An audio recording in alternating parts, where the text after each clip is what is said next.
শুরু করছি প্রেমঘোর গল্পের পর্ব সংখ্যা 5। লেখনীতে নার্গিস সুলতানা রিপা। সাদাত একটু রেগে আছে রীতির ওপর। মেয়েটা আজ তো একটা ফাজিল। নৌসেন শাশুড়ির দেওয়া শাড়ি আর গহনাগুলো নিজের রুমে নিয়ে যাচ্ছে। এমন সময় রীতি চা নিয়ে নিচে নামছিল। হঠাৎ নৌসেনের সাথে ধাক্কা লেগে যায়। চাটা পুরোটাই নৌসেনের হাতে থাকা শাড়ির ওপর পড়ে।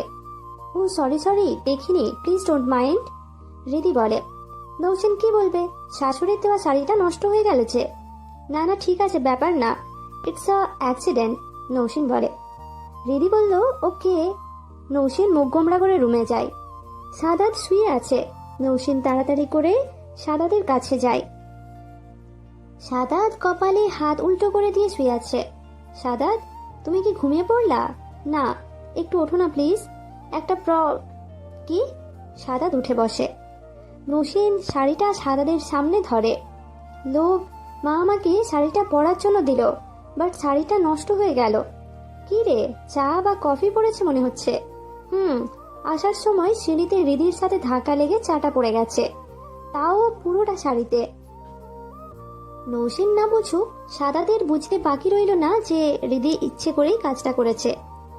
সাদাদের ইচ্ছে হচ্ছে একটা থাপ্পড় দিয়ে আসতে ওই বদমাইশ মেয়েটাকে। আচ্ছা ব্যাপার না, একটাই তো আনোনি শাড়ি, আরো আছে মেবি, এটা রাখো। বাট সাদাত, মা তো এটাই দিল আমায়, আর ফার্স্ট টাইম এই মায়ের দেওয়া জিনিসটা নষ্ট করে ফেললাম। নৌসেন প্লিজ, মন খারাপ করে না, আর এই দাগটা তো উঠবেই না তোমার শাড়ি থেকে, তা না হলে তো ওয়াশ করা যেত। সো তোমাকে অন্য একটা শাড়িই তো পরতে হবে। মাকে কি বলবো আমি? যা হয়েছে তাই বলবা। ওকে, তোমার বলতে হবে না, আমি তো ছিলাম মার্কেট করার সময়। বউ ভাতের শাড়ি দুটো কেনা হয়েছে তোমার জন্য, এটা ভাবি চেঞ্জ করেছিল, তাই মা এটা দিয়েছে তোমায়। আর অন্যটা মা চুজ করেছিল। ওই প্যাকটা মেবি আলমারিতেই রেখে গেছে ভাবি, দেখো নিচের দিকে, সেম প্যাকেট। ওকে দেখছি। নৌসেন প্যাক থেকে শাড়িটা বের করলো। বাহ, এটা বেশ তো। বাট সাদাত, মা তো আমায় ওই শাড়িটাই পরতে বলেছিল, কিছু মনে করবে না তো? আর ভাবির চুজ করাটা পরিনি বলে ভাবিও তো কষ্ট পেতে পারে, নৌসেন বলে। ধুর, ওরা তোমার মতো বাচ্চা না যে এই সহজ বিষয়টাকে বড় করে দেখবে। আমি তোমার হয়ে মা আর ভাবিকে সবটা বলবো, সো নো চাপ। ওকে প্লিজ, মাকে একটু ভালো করে বলো যেন মা রাগ না করে।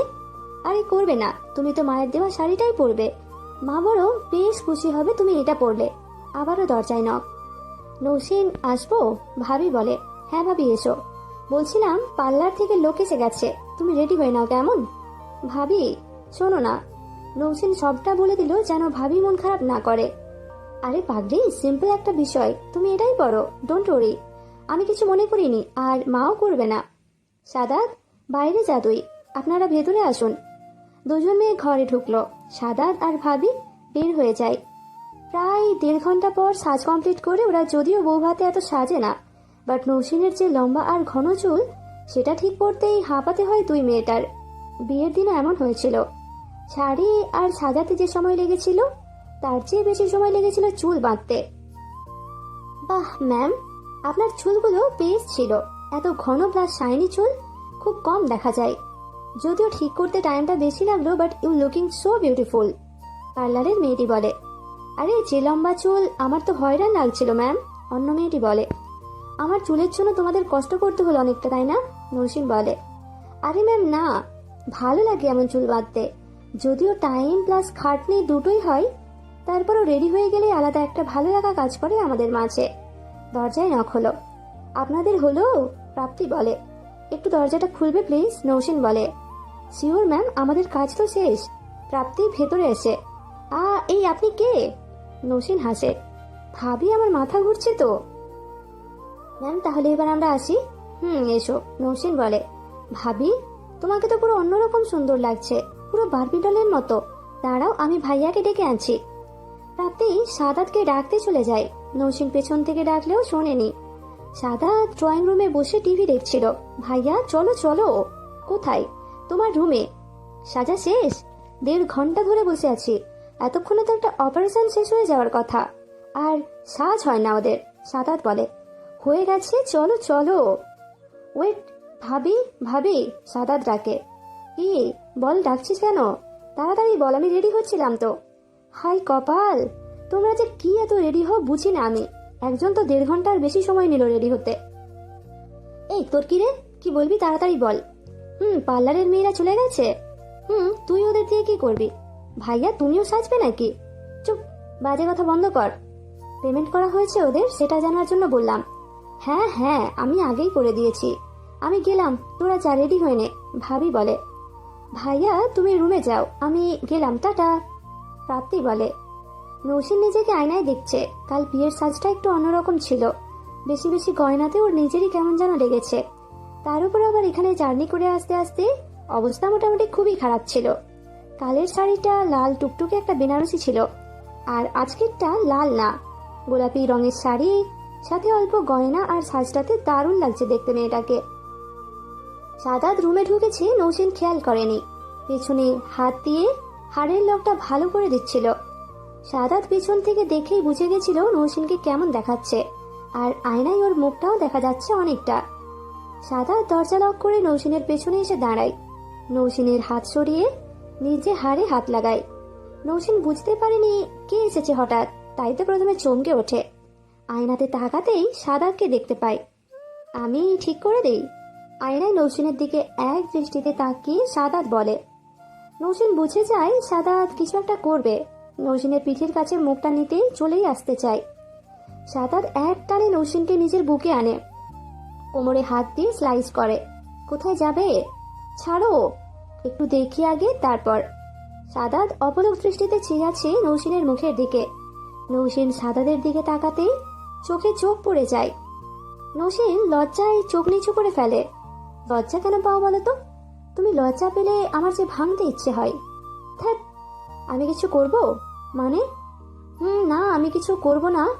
তুমি করো, আমি করলে তোমার সাজটা নষ্ট হয়ে যাবে, তাই তুমি কিছু একটা করো। সাদাত বলে, ছাড়ো, দরজা দরজা লক করে ঢুকেছো তুমি? প্রথমে করিনি, তোমাকে দেখার পর করেছি। এখন তো আর কেউ দেখবে না, সো করো তাড়াতাড়ি যা করার। কি করব? করো, না হলে কিন্তু আমি শুরু করব। পরে নিষেধ করেও লাভ হবে না। তুমি না, যাই হই, এখন আপনি আপনার কাজটা করুন। সাদাত নৌসিনকে কোমরে চাপ দিয়ে আরো কাছে আনে। কই করো, সাদাত বলে। এই সাদাত, আমি করলে লিপস্টিক লেগে যাবে। আমি করব, সাদাত বলে। এই না, তুমি শুরু করলে আবার থামবে না। লিপস্টিক তো নষ্ট হবেই, সাথে পুরো সাজটাও হতে পারে। বেশ, করলাম না, তুমি করো। একটু লিপস্টিক লাগুক, ক্ষতি কি? নৌসিন এগিয়ে যায়, পাটা উঁচু করে সাদাতের গালে আলতো করে চুমু দেয়। আহ, মনে হলো একটা শিশির ভেজা গোলাপের পাপড়ি পড়লো গালে। সাদাত বলে, এবার তো হলো, ছাড়ো এখন। কিছু করছি না তো, থাকো না একটু কাছে। সাদাত বলে, রেডি হবে না? হব তো, আমার 5 মিনিট লাগবে। সাদাত বলল, কি পরবে? আজ তো বিয়ে না রে, যে শেরওয়ানি পরবো। গেস্টরা তো আসবে তোমাকে দেখতে, আমি শুধু হাই হ্যালো করব। দুজনকেই দেখতে আসবে, শুধু আমায় না। তবে বউ সাজে দেখবে আমায়, এই যা। আর আমাদের কেমন মানিয়েছে সেটাই দেখবে। লিসেন, আমাদের দুজনকে বেশ মানিয়েছে, লোকে সেটাই বলবে আজ। সাদাত বলে, ইস, দেখবো কেমন বলে। নৌসিন বলল। সাদাত নৌসিনের কোমরটা আরো একটু ঝাঁকে নিজের একদম সাথে মিশিয়ে দাঁড় করায়। দেখো, আচ্ছা মেন প্রোগ্রাম তো সন্ধ্যায়, তাহলে আমাকে এত আগে কেন রেডি হতে হলো? এখন তো 4:30 কেবল, আরো 2 ঘন্টা 30 মিনিট কি এই সাজে বসে থাকবো নাকি? Good question. তুমি এমনি এমনি রেডি হওনি, মেন প্রোগ্রাম তো বাবা কাকার গেস্টদের জন্য সন্ধ্যায়। বাট তোমার আমার অলরেডি শুরু হয়ে গেছে। মানে এইভাবে ধরে রাখবে বলে সাজানো হয়েছে আমায়? না রে বোকা, আমি তো সাজ ছাড়াই তোকে কত ধরতে পারি বল। বাট তোর যে বিচ্ছু ফ্রেন্ডগুলো আছে, ওরা সবাই এখন সেন্টারে গান গাইতেছে। তোর জন্য 30 মিনিট যাবত ওয়েট করছে ওরা, কিন্তু তোর তো সাজতেই কত টাইম লাগলো। আর আমার কলিগরা কেউ সন্ধ্যার পর থাকছে না, ওয়ার্কিং ডে আজ, এবং সন্ধ্যায় অফিসে কাজের লোড পড়েছে আজ বেশি আর কি। সো কেউ ছুটি পায়নি, কেবলমাত্র আমি ছাড়া। বস সহ সবাই আসবে, কিন্তু ওরা আগে ডিনার না করেই চলে যাবে 8টার আগে। তাই এখন সাজানো হলো, বুঝলি? ও আচ্ছা, বুঝলাম। বোকা। আর আমার খুব খুশি খুশি লাগছে তুমি ফ্রেন্ডদের এত আগে আসতে বলেছো বলে। তোমার ফ্রেন্ডরা কেউ আসবে না? নৌসিন বলে, তোমার ডিপার্টমেন্টেরই সবাই এসেছে, আসবে, কিন্তু সবাই আসতে পারবে না, জবে ঢুকে গেছে না সবাই। আর মেয়েগুলোর তো বিয়ে হয়, বর প্লাস বেবিও হয়ে গেছে। তাই কেউ কেউ আসবে, আবার কেউ কেউ না। শিওর নই আমিও কে আসবে আর কে আসবে না। সবাইকে বলা হয়েছে অবশ্য, সাদাত বলে। আর তোমার বস আর কলিগরা ডিনার না করেই চলে যাবে? কেমন বাজে দেখায় না? নৌসিন বলল, আমি কি ওদের না করেছি ডিনার করতে নাকি? বাট ওরা করতে পারবে না। বস শুধু 15 মিনিট সময় নিয়ে আসবে। ওনার ডিল করতে হবে আজ একটা। ওনলি তোমাকে একটু দেখবে বলে আসছেন। আর বাকিরাও কম সময় নিয়ে আসবে, তাই ডিনার করা হবে না ওদের। তবে না খেয়ে তো যাচ্ছে না, আলাদা করে সন্ধ্যার সেকশনের আয়োজন করা হয়েছে ওনাদের জন্য। তাহলে ঠিক আছে, তবে তুমি কিন্তু ওদের জন্য কোনোদিন ডিনার করিয়ে নিবে, নৌসিন বলল। কি? সাদাত বলে। সন্ধ্যায় সবাই খাবে সাদাত, শুধু ওরা তো না। খাবে যারা আসবে তারা। বাবা কাকার গেস্টরা সন্ধ্যার পরে আসবে তো, ওরা তো এইসব মিস করবে। ওরা তো মেনলি ডিনার করবে। সে যাই হোক, অফিসের সবাই তো ডিনারটা মিস করবে। তুমি ওদের এই সপ্তাহে না হলেও পরের সপ্তাহে ডিনার ব্রাউন্স করবে। নৌসিন বলল, কতগুলো লোক অফিসে, ওদের ডিনার করাতে গেলে আমার কত টাকা লাগবে তুমি জানো? সে যাই লাগুক, তোমার কি টাকার অভাব নাকি? নৌসিন বলে। ইস, যেমন ভাবে বললা মনে হয় কোটিপতি বিয়ে করছো। তো তা নয় তো কি? এইগুলো আপনার শ্বশুরের টাকা, আপনার বরের এত টাকা নাই রে। একটা চাকরি শুরু করলাম কেবল 6 মাস হলো। সাদাত বলে। তুমি এত কিপটুস কবে থেকে হলে? এই যে বিয়ের এত কিছু, সেটা কার খরচে? নিশ্চয়ই তোমার বাবার না? তো তোমার কলিগদের টাকাটাও বাবার কাছ থেকে দিয়ে নিবে। কিসের কিপটুস? এক বিয়ে করে 2বার খাওয়াবো নাকি? যখন আরেকটা বিয়ে করব তখন না হয় আবার কলিগদের 3 বেলা খাইয়ে দিব। যদিও তখন জব ছেড়ে ইনভেস্টমেন্টের দিকে চলে আসবো। সাদাত বলে। কি? আরেকটা বিয়ে করবে মানে? তাহলে আমায় ভাবে ধরে আছো কেন? ছাড়ো আমায়। সাদাতের বুকে ঘুষি দেওয়া শুরু করলো, যেন সাদাত ছেড়ে দেয় ওকে। ছাড়ো, যাও, এখনই আর একটা করো, আমি চলে যাই বাবার বাড়ি। সাদাত মুচকি হেসে আরো শক্ত করে ধরে রাখে নৌসিনকে। এখনই এত রাগ করলে হবে? যখন বিয়ে করে আনবো তখন কি হবে তাহলে? সাদাত বলল। নৌসিন এবার জোরে একটা ঘুষি বসিয়ে দিল সাদাতের বুকে। কিন্তু সাদাতের তাতে কোনো ভ্রুক্ষেপ হলো না, বরং নৌসিনকে আরো চেপে ধরল। ছাড়ো না কেন? বিয়া করবে না? যাও, আজকেই করে আনো। বউ দেখবো তোমার।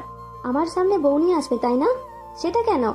যদি অন্য কোনো মেয়ের সাথে তোমাকে নেগেটিভ ভাবে দেখি না, তবে আমি ওই দিনই বাড়ি ছেড়ে তো যাবই, সাথে দুনিয়াও ত্যাগ করব। ইস, কি বলে পাগলি মেয়েটা। সাদাত তো মজা করছিল, সেটা কি বুঝে না? রাগ করলো ঠিক আছে, তাই বলে সাদাদের সামনে এমন কথা বলবে? সাদাত নিশ্চয়ই রাগ করবে। ভালোবাসার মানুষের মুখে এমন কথা শুনতে কার ভালো লাগে? কথাটা শুনেই সাদাত ফিমড়ি খায়। এটা আশা করেনি। সাদাত নৌসিনকে ছেড়ে দেয়। কোমর থেকে হাত সরিয়ে নৌসিনের দুগালে হাত দিয়ে বলে, কি বললে? এমন কথা যদি দ্বিতীয় দিন শুনি, খবর খারাপ আছে তোমার। কম ভালোবাসি নাকি যে পালাবা আমায় ফেলে? চোখগুলো নিমেষেই লাল হয়ে গেল সাদাদের। নৌসিন চোখের দিকে তাকিয়ে সেটা বুঝতে পারল, বাট রাগ নাকি কষ্টতে এমন হলে বুঝলো না সে। তাই ভয় পেয়ে যায় যদি সাদাত রাগ করে সেটা ভেবে। সরি, আর বলবো না। আমার কি দোষ? তুমি তো বললা বিয়ের কথা। করবো তো। তোকেই প্রতি বছর বিয়ে করব। তোর আপত্তি আছে কোথায়? সাদাত রেগে বলল। নৌসিন বুঝে গেল এবারও চোখ মুখ দেখে। না, মাথা নাড়িয়ে না করলো। সাদাত নৌসিনের মুখ থেকে হাত সরিয়ে দূরে চলে যায় একটু। খুব রাগ হচ্ছে নৌসিনের ওপর। নৌসিনও বুঝে গেছে কথাটা বলা ঠিক হয়নি, কারণ সাদাত আর যাই করুক এমন কথা মোটেও সহ্য করবে না। আগেও একদিন বলেছিল নৌসিন, যখন সাদাত ওর ওপর রাগ করে 2 দিন কথা বলেনি। বাট যখন নৌসিন মরে যাওয়ার কথা বলেছিল, সাদাত পাগলামি করেছিল সেই লেভেলের। সে সরে যাওয়ায় আজ সেই দিনটার কথা মনে পড়ল নৌসিনের। 7-8 মাস আগের কাহিনী সেটা। ছেলেটার লাস্ট ক্লাস ছিল ভার্সিটিতে সেদিন। তার আগের 2 দিন থেকে সাদাত নৌসিনের সাথে রাগ করে কথা বলেনি। নৌসিনের পুরো পাগল অবস্থা। সাদাতের সাথে কথা না বলে ওর দুনিয়াটাই কেমন হয়ে গিয়েছিল। সাদাত 2 দিন আগে রাতের বেলা টানা 2 ঘন্টা ওয়েট পেয়ে এমন রাগ করেছিল। নৌসিন সাদাতকে পরে অনেকবার কল করেছে, বাট সাদাত ধরে নাই। উল্টে সাদাত একটা SMS দিয়েছে, ডোন্ট কল মি। এতক্ষণ যার সাথে কথা হচ্ছিল তার কাছেই কল করা হোক। আমি এই টাইমে রোজ ফোন দিই, সেটা মাথায় রাখা উচিত ছিল। তারপর নৌসিন আরো কতবার ফোন করলো, বাট ছেলেটা ধরেনি। পরের দিন ভার্সিটিতে গিয়ে সাদাতকে পায়নি। তাই পরের দিন বিকেলবেলা সাদাতের ডিপার্টমেন্টের সামনে বসে আছে। সাদাত আসলেই কথা বলবে। ঠিক 1 ঘন্টা পরে ছেলেটা ক্লাস থেকে বের হয়। নৌসেন পিছু ডাকে, তাও ছেলেটা শোনেনি। তাই নৌসেন পিছু নেয় সাদাদের। ভাসানী চত্বর পর্যন্ত দৌড়ে আসে সাদাদের পেছন পেছন। তবুও যখন ছেলেটা থামছিল না, তখন নৌসেন পেছন থেকে বলে উঠেছিল, তুমি যদি আর এক পাও আমার সামনে থেকে এগাও, তবে আমার মোড়া মুখ দেখবে। যদি কথা না বলো, এখন আমি আর কোনো দিন ট্রাই করবো না কথা বলার। বাসায় যাব, সরাসরি গলায় দড়ি দিব। তোমায় ছাড়া জীবন চাই না আমার। সাদাত তো এমনি রেগেছিল, কথাটা শুনে আরো রেগে যায়। পেছনে ফিরে নৌসেনের কাছে এসে বলে, কি বললি? যা বলেছি ঠিক বলেছি। তুমি আমার সাথে 2 দিন হলো কথা বলো না। কি করেছি আমি? ফোন ওয়েটিং ছিল, আমার কি দোষ? কেউ বারবার কল করলে অপর পাশে বিজি দেখাবে না? সেটাই হয়েছে। ওই দিন রাফিন ভাইয়া বারবার কল করেছে, আমি ধরিনি। সে সময় তুমি গিয়ে ওয়েটিং পেয়েছো, তাই এত রাগ? এখনো যদি রাগ করে থাকবো, আমি সত্যিই মরবো। 2 দিন আমার মরার মতোই অবস্থা করে ফেলেছো তুমি। কথা বলা শেষ হলো, বাট সাদাদের চড় বসাতে দেরি হলো না। সেখানে যারা ছিল সবাই ওদের কথাগুলো শুনছিল। সাদাত এমন থাপড় দেওয়াতে সবাই হাঁ করে তাকিয়েছিল, কিন্তু তাতে ওদের দুজনের কিছু যায় আসেনি অবশ্য। থাপ্পড় দিয়ে না দাঁত সব কয়টা ফেলে দিব, ফাজিল মেয়ে। নৌসেন গালে হাত দিয়ে কান্না শুরু করে দেয়। এখন রাগ দেখায়, কথা বলে না কেন তাহলে? সাদাত নৌসেনের কান্না সহ্য করতে পারে না। নৌসেন ওই দিন যেভাবে কান্না শুরু করেছিল, সাদাত সেটা দেখে ঠিক থাকতে পারেনি। সহ্য হচ্ছিল না ওর।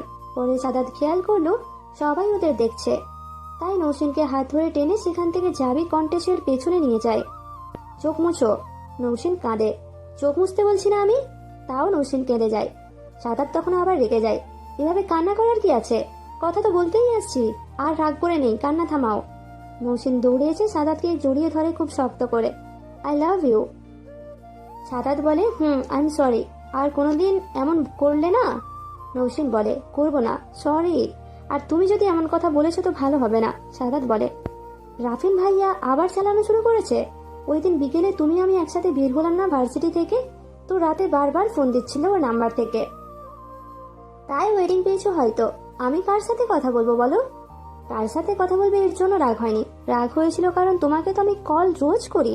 ওই সময়ে ওয়েটিং পেয়েছি, তাই মাথা গরম হয়ে গিয়েছিল। বিশ্বাস করো তো আমায়। তোকে বিশ্বাস না করলে যে দুনিয়াটা অন্ধকার হয়ে যাবে আমার। আমি জানি তুই শুধু আমার, বাট ওই সময়টা তো শুধু তোর আর আমার ছিল, তাই রাগ উঠে গেছে। তোমার ক্লাসমেট এমন করলে আমি কি করতাম? সরি তো কষ্ট দেওয়ার জন্য। আমারও কিন্তু অনেক কষ্ট হয়েছে। আর কোন সাহসে মরে যাওয়ার কথা বলো? সাদাত বলল। নৌসেন বলে, আর বলবো না। বেশি ব্যথা লাগছে? তোমার হাত কি শক্ত হাত? লাগবে না। আর আমায় এত জোরে কেউ মেরেছে কিনা মনে পড়ে না আমার। নৌসেন বলে। দুজনকে জড়িয়ে ধরে কথাগুলো বলে চলেছিল। সাদাত নৌসেনকে বুক থেকে সরিয়ে দুগালে হাত দিয়ে বলে, সরি, এমন কথা শুনে ঠিক থাকতে পারিনি তো। সরি বলতে হবে না, এখন তো মারলে বিয়ের পর আদর করে দিবা, শোধ হয়ে যাবে। নৌসেন বলে, এখন কি করব তবে? সাদাত বলে, আজকে তোমার লাস্ট ক্লাস তো, এরপর তো এক্সাম। আমায় ফুচকা খাওয়াও। আমাকে এই ফুচকার দোকানের সামনে নিয়ে দাঁড় করাতে খুব মজা লাগে তোমার, তাই না? সাদাত বলে, আচ্ছা খাওয়াতে হবে না, বলেই নৌসেন হাঁটা শুরু করে রাগে। সাদাত পেছন পেছন দৌড়ে এসে হাতটা ধরে ফেলে। কি হলো? কিছু না, আমার ক্লাস নেই, বাসায় যাব। ফুচকা লাগবে না। লাগবে, সাদাত বলে। নৌসেন এতক্ষণ মুখ গোমরা করে রাখলেও এখন একটা হাসি দিয়ে দেয়। বাপরে, মুখে হাসি আসছে তো। সাদাত বলে, আমার চেয়ে দেখি ফুচকার প্রতি বেশি প্রেম? একটু বেশি, অল্প। কি? না না। সাদাতের কানের কাছে মুখটা নিয়ে নৌসেন বলে, আপনার প্রেম তো আমার অস্তিত্ব, আর ফুচকা তো আমার পেটের ভিতর অস্তিত্ব, কারণ আমার পেটে যে পরিমাণ ফুচকা আছে সে পরিমাণ ভাত পানিও খায় নাই। সাদাত হাসে। নৌসেন ফুচকার সামনে গিয়ে বলে, মামা 2 প্লেট দাও তো। এই মেয়ে, আমি এই কুখাদ্য খাই না, তুই খা। তোমাকে কে খেতে বলেছে? তাহলে 2 প্লেট আর একটা কার? কেন, আমি খাবো। মামা ঝাল বেশি করে দাও। হাই রে, চুপ, আমি খাই আর তুমি দেখো। মামা ঝাল কম দিও, সাদাত বলল। এই মামা ঝাল বেশি করে দিও। ওই গ্যাস্ট্রিক, কিন্তু তোমার এত ঝাল খাওয়া উচিত না। সাদাত বলে, প্লিজ, একটু ঝাল খেলে কিছু হবে না, প্লিজ প্লিজ, যা খুশি কর। থ্যাংক ইউ, আজকেই লাস্ট। মামা তাড়াতাড়ি দাও। নৌসেন 2 প্লেট ফুচকা খুব দ্রুত খেয়ে ফেলেছিল। যেভাবে খাচ্ছিল সাদাত হাঁ করে চেয়েছিল। খাওয়া শেষে নৌসেন বলে, আহ, প্রাণটা ছুড়িয়ে গেল। পারো বটে, আর কিছু খেতে না পারো, ফুচকা তো খাওয়া শিখেছো একদম। সাদাত বিল পে করে। গাড়ি কই তোমার? দেখছি না তো আশেপাশে তাকিয়ে। সকালেই পাঠিয়ে দিয়েছি, কারণ মনে মনে এটা ভেবেই এসছি তোমার সাথে যাব। আর যদি তুমি রেগে থাকো তাহলে বাস। বাট আশাটা পূরণ হয়ে গেল। নৌসেন বলে, বাহ, সরাসরি বাসায় যাবে নাকি অন্য কোথাও বসবে? লাঞ্চ করনি তো, চলো রেস্টুরেন্টে ঢুকা যাক। না না, আমি আর খাবো না। তুমি করনি লাঞ্চ? লাস্ট ক্লাস না লাইফের তো ডিপার্টমেন্টেই করতে হয়েছে। যদিও ইচ্ছা ছিল না, তোমার জন্য মুডটা অফ ছিল। তারপরও ফ্রেন্ডদের কথা ভেবে করেছি। আর তো করা হবে না। তাহলে ঠিক আছে, বাসায় দিয়ে আসো আমায়, নৌসেন বলল। ওকে চলো। গাড়িতে বসে নৌসেন কাঁচ উঠিয়ে দিল। কি হলো? তুমি তো গাড়িতে জানালা খোলা রাখো, আজ বন্ধ করলে যে? ড্রাইভ করো, নৌসেন বলে। সাদা ড্রাইভ করা শুরু করে। একটা প্রশ্ন করেছিলাম, উত্তর পাইনি এখনো। সামনের দিকে তাকিয়ে নৌসেন তখনও কিছু বলেনি, শুধু মুচকি হেসেছিল। সাদাদও আর কথা বলেনি। কিছুক্ষণ পর নৌসেন গাড়ির আয়নাটা নিজের দিকে ঘোরায়। সাদাত দেখেও কোনো প্রশ্ন করেনি এবার। কেন আয়না ঘোরালো? কারণ আগের প্রশ্নটার উত্তর পায়নি সে, তাই আর কোনো প্রশ্ন করবে না। এটাই সাদাদের স্বভাব। নৌসেন আয়নাটা নিজের দিকে ঘুরিয়ে হিজাবের পিনগুলো এক এক করে খুলতে থাকে। সাদাত খেয়ালই করেনি। হিজাবটা খুলে চুলের ব্যান্ডটাও খুলে দেয়। চুলগুলো মাথা নাড়িয়ে মেলে দেয়। কোমর ছাড়িয়ে যায় নৌসেনের চুল। আর যেমন ঘন তেমনি চায়নি। চুলগুলোর সৌন্দর্য 10 গুণ বাড়ায়। চুলগুলো পেছনে ভাঁজ হয়ে থাকবে সে আজ বসে আছে বলে, তাই চুলগুলো সামনে আনে। একদম হাঁটু পর্যন্ত হয়ে যায়। সাদাত এবার খেয়াল করে আর নিজের প্রশ্নটার উত্তর পেয়ে যায়। সাদাত নৌসেনের কাণ্ডে মুচকি হাসে। এবার বুঝলে কেন জানালা লাগালাম? আমার চুল যার দেখার তাকে দেখানোর জন্য, বাইরের মানুষকে দেখাবো না। তাই উত্তর পেয়েছো? নৌসেনের দিকে তাকিয়ে। সাদাত ড্রাইভ করছে নৌসেনের বাসা উত্তরাতে। সেখান থেকে রোজ আসে। হলে ওঠেনি, ওর নাকি ভয় লাগে, তাই গাড়ি নিয়ে রোজ আসা যাওয়া করে। প্রায় 2 ঘন্টার পথ। সাভার টু উত্তরা, ঢাকার দুপ্রান্ত। নৌসেন চুলগুলো সাদাত যে সাইডে সেদিকেই রেখেছিল। চুলগুলো পেছনের খোলা বাতাসে সাদাতের উড়ুতে যাচ্ছে বারবার। আর নৌসেন বারবার সরাচ্ছে। থাক, বারবার সরিও না। সবার গার্লফ্রেন্ডের চুল ওদের মুখে পড়ে, আর আমারটার চুল আমার উড়ুতে। কেন, তুমি কি চাও মুখে পড়ুক? আমার চুলগুলো ভালো লাগে না? হোক, তোমার চুলের জন্য তোমার প্রেমে বারবার পড়ে আমি। আর এই যে উড়ুতে তোমার চুল, এটার যে কি ফিলিংস তুমি ছেলে হলে বুঝতে। সেদিনের কথা ভাবতে ভাবতে নৌসেন কোথায় হারিয়ে যায়। ঘোর কাটে সাদাতের কথায়। কি হলো, বের হও। নৌসেন চমকে উঠে। কোথায় হারিয়ে গেছিল ও? সাদাতের দিকে তাকাতেই দেখে সাদাত অলরেডি রেডি হয়ে গেছে। আজকের এই পর্বটি আপনাদের কেমন লাগলো অবশ্যই কমেন্টে জানাবেন। লাইক, কমেন্ট আর চ্যানেলটাকে সাবস্ক্রাইব করবেন।